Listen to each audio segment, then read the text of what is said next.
नमस्ते दोस्तों, old is gold में आपका स्वागत है। और सत्य घटनाओं की श्रृंखला में एपिसोड शायद 5 दिया था, ये 6 है। देखो, इस के अंदर जो सत्य घटना के नाम से कोई भी बात गलत नहीं कही जाएगी, ये मैं शपथ पूर्वक कहता हूँ। हाँ, ये जरूर हो सकता है कि कोई चीज़ को हम नहीं समझ पाए, तो आप लोगों को पूर्ण अधिकार है कि आप मुझे कमेंट्स में कुछ भी लिख सकते हैं। हाँ, तो मैं आपको सत्य घटनाओं में एपिसोड 6, देखिए ये बहुत पुराने हैं। आप यूँ मान के चलो कि 30-35 साल पहले की तो है।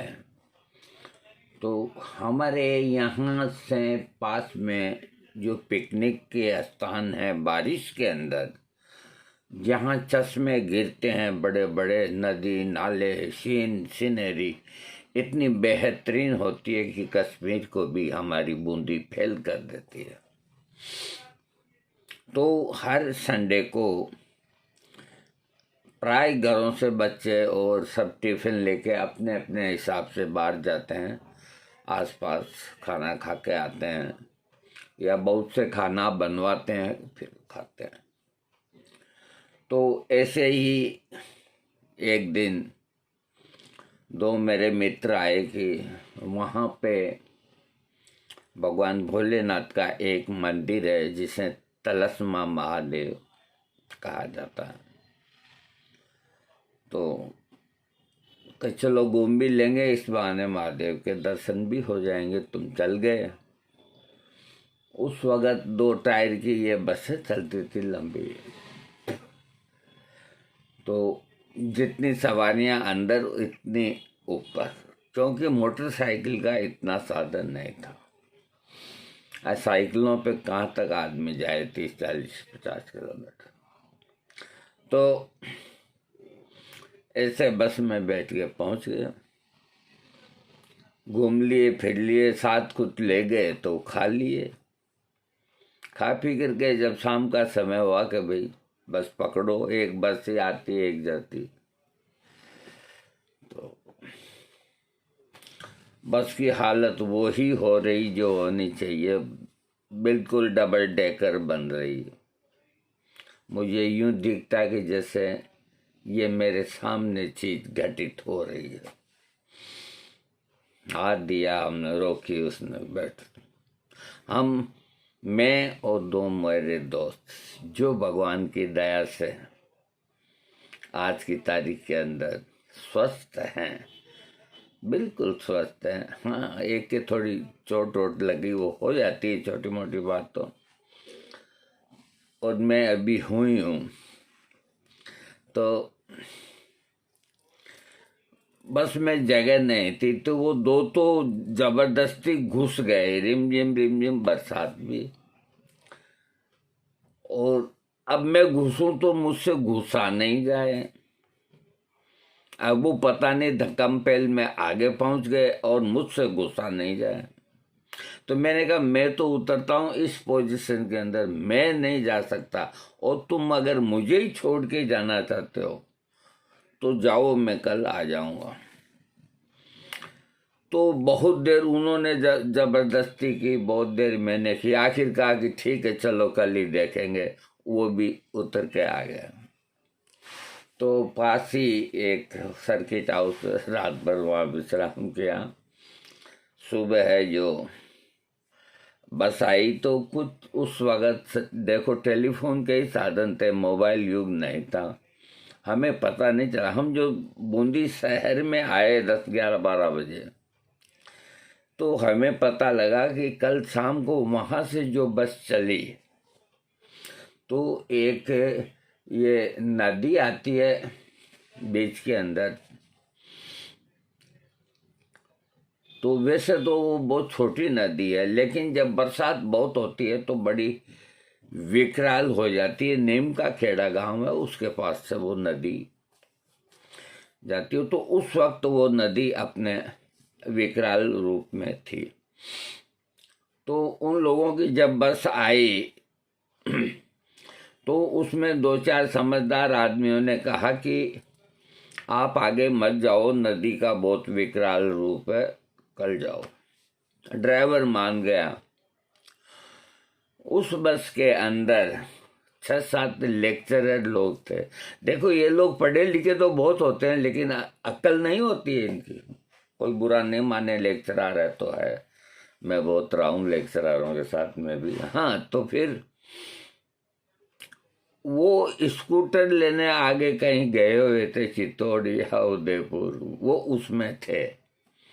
उनके जल्दी लग रही थी घर पहुंचने की। वो ड्राइवर को कहते हैं कि यार तू इतनी चीख से घबरा गया, इतनी नदी से पानी निकल जाएगी आराम से, निकल जाएगी आराम से। उसको जोश में ला करके और बस को स्टार्ट करके, और जैसे ही वो आगे बढ़े बीच के अंदर बंद हो गई, और जो नहीं होना था वो हो गया। वो बस है जो 4-5 ऐसी कुलेटी खा के, तो कम से कम यूँ मान के चलो कि कुछ जो ऊपर थे वो कूद कूद के बाहर आ गए, और अंदर जो थे आपस में गुत्थम गुत्था होके दम घुट के पानी के अंदर परमलीन हो गए। तो सुबह हमें यह पता लगा भी इस तरह से ये कांड बस के अंदर हुआ, और ये 25-30 मौतें हुई है। तो हम लोग जो हॉस्पिटल गए तीनों, उस वक्त तो हॉस्पिटल के सामने ऐसे सफ़ेद कपड़ा उड़ा करके इस तरह के जो वाक़या होते थे, अब हम नहीं, देखो हमने यही देखा, खुद भगवान न दिखाया। तो ऐसे पंक्तिबद्ध सुलाया करते थे, जैसे वो गब्बर सिंह और ठाकुर है ना, वो दिखाते हैं 5-6 वैसे। तो हम तीनों देख करके और दृश्य, हम हमारी लाशों को ढूंढने लग गए। मैंने कहा यही बस थी, कल अगर अपन इसमें होते तो अपनी यही दशा होती जो इन लोगों की हुई। देखिए, ऐसे जीवन के अंदर कहीं प्रसंग होते हैं कि कई लोग मानते नहीं हैं इन चीज़ों को कि मालिक रक्षा करता है। नहीं मानते हैं, कोई बात नहीं। जो मानते हैं उनका स्वागत है, जो न मानते हैं उनका भी स्वागत है, क्योंकि ये अकस्मात ये घटनाएं इस तरह की होती है। तो मुझे पता नहीं कैसे ही ऐसे प्रेरणा मिली कि चलना ही नहीं, और मैं उनके हाथ खींच खींच के मैं लेके आता हूँ। तो मेरी बुद्धि ने साथ दिया, या जैसी उसकी कृपा हुई श्री हनुमान जी महाराज की। हम तो क्या, हमारी उम्र थी, हम क्या निर्णय ले सकते थे, उसका निर्णय हुआ था। नहीं तो हमारी लाशें भी ऐसे ही बिछी रहती। तो दोस्तों, ये कई चीज़ें जो जीवन में ऐसी घटित हो जाती हैं, तो ये बिल्कुल कपोल कल्पना इसे न समझें। ये ऐसी घटनाएं बहुत सौ के जीवन में भी होती है, और वो सत्य घटनाओं में आएगी। जो सत्य है वो सत्य है, इसको कोई झुटला नहीं सकता। दुनिया की कोई भी आग सत्य को जला नहीं सकती। दुनिया का कोई एटम और परमाणु बम सत्य का एक बाल भी बांका नहीं कर सकती।